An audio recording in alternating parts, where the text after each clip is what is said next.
મને ફ્રેક્ચર છે. ઓળખો ને ફ્રેક્ચર છે. ઓળખો છો ને બેન અમારો મીડિયા સુધી સરકાર સુધી આ વાત પહોંચાડો. તાકી ગયા મને મારવા. સાહેબ, અમને બચાવો બચાવો બચાવો. આ મૂંગી બેરી બોબડી અંધ બન ગઈ. મને બચાવો.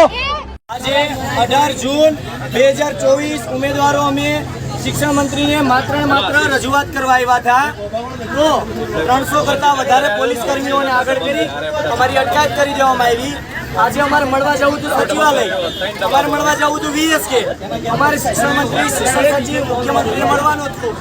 તો અમારી અટકાયત કરી અને અમને કરાઈ પોલીસ સ્ટેશન લઈ જવામાં આવે છે.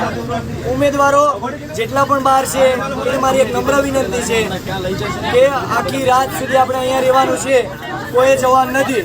અમે શિક્ષક છીએ, અમારા મંત્રીને મળવાનું હોય કાં તો પોલીસ સ્ટેશનમાં જ્યાં તાલીમ આપે ત્યાં અમને કરાય પોલીસ સ્ટેશન લઈ જાય. આ કેવો ન્યાય? ઉમેદવારો આખી રાત અહીંયા રહેવાનું છે. મીડિયા મારફતે જેમ બને એમ બધું શેર